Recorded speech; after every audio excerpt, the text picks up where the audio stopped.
Now, children, today let's start with chapter number 3, biotic resource, like natural vegetation and wildlife. So, what is natural vegetation and wildlife? The natural vegetation and wildlife, they exist in biosphere. What is biosphere? It is a narrow zone where your land, air and water meets. और ये जो narrow zone होती है, इसको हम क्या कहते हैं? This is known as biosphere. यही हमारा क्या होता है? बायोस्फीयर होता है, राइट?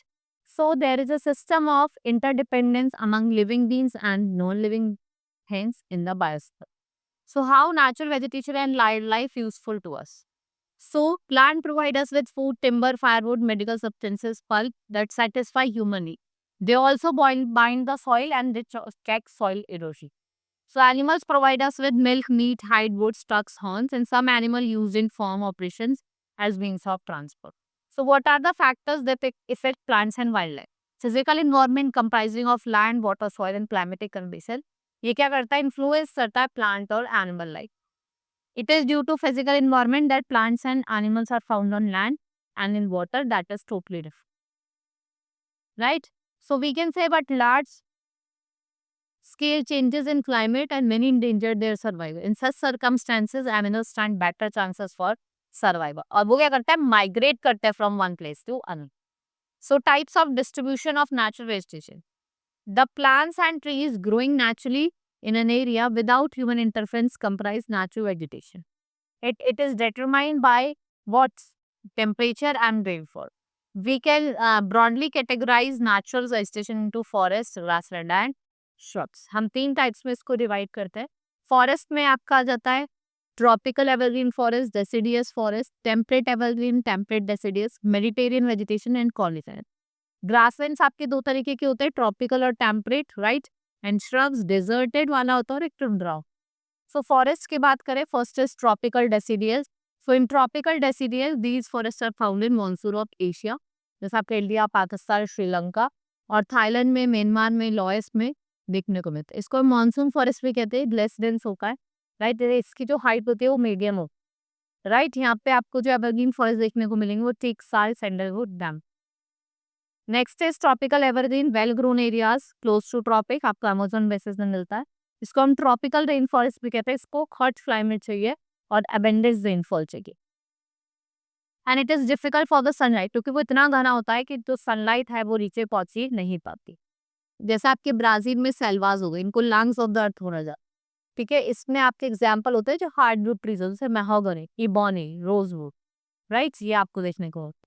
टेम्परेट डेसिडियस फॉरेस्ट, ये आपको कूल टेम्परेचर रीजन में मिलेंगे, ईस्टर्न और वेस्टर्न मार्जिन में. मेन रीजन जो है वो Norway, Sweden, north western part of China, Japan, right? और आपको बीच, ओक, एश, फिर मैपल, सेडार, पोलर, ये मेन ट्रीज है इस forest.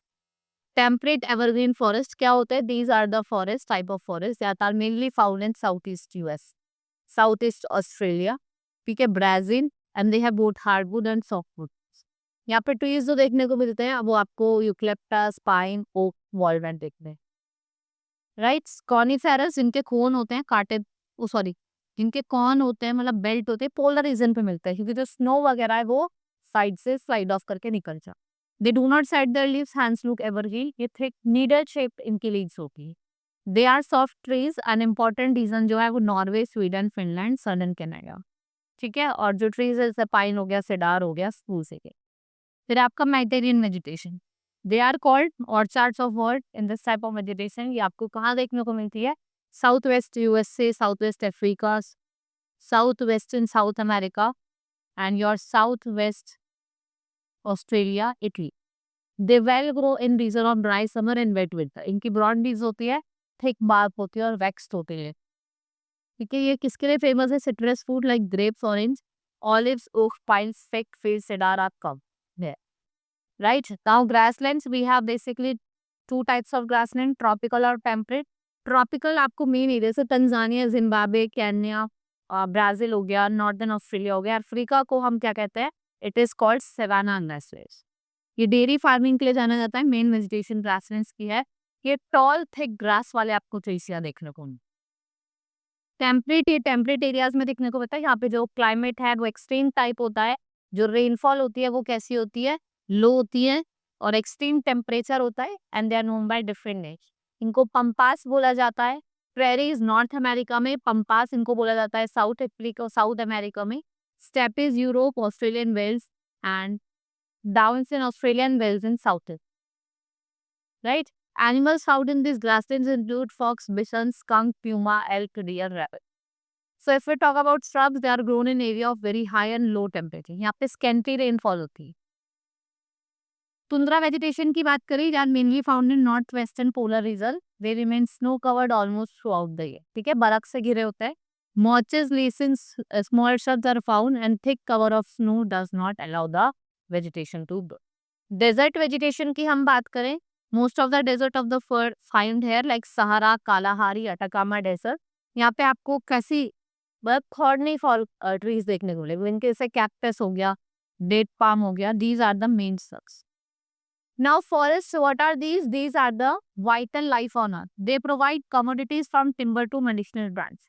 Right? We have 36 million acres of natural forest. For example, like tsunami and landslide cause major destruction of forest resource. Forest fire को हम use करते हैं to signify uncontrolled instant fire that breaks out in the woody areas. Some of the conserving natural vegetation are planting trees, tracts on land.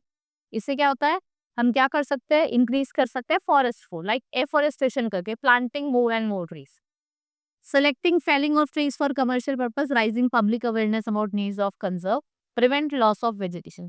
जैसे डिफॉरेस्टेड, पेड़ को काटना, preventing overgrazing of grassland, disaster like forest fire can be prevented. आप लोगों को aware करो, उनको quotation दो that you should not this. Now wild life in India. Wild life include animal, birds, insect as well as aquatic life form. ये आपको गिर forest में लॉयन देखने को मिलता है.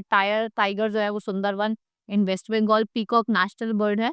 India has 372 species of mammal, 1,228 species of birds, and 446 species of reptiles, and 200 species of amphibians.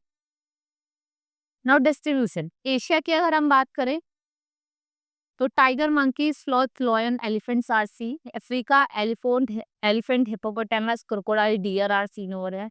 South America rhea, condor, llamas, anaconda, monkeys, jaguar. North America में reindeer, arctic fox, polar bear, right, moose और mountain देखने को मिलता है. क्रिल्स, Wales, penguins Antarctica में. ठीक है, Australia में आपको ईमू, कंगारू, वैलेबी. यूरोप में wolves, sheep, rabbit, foxes, skylarks, these all are see. Now conservation of life world. All the plants and animals are given area that are closely interlinked or interdependent, and we cannot survive without the other.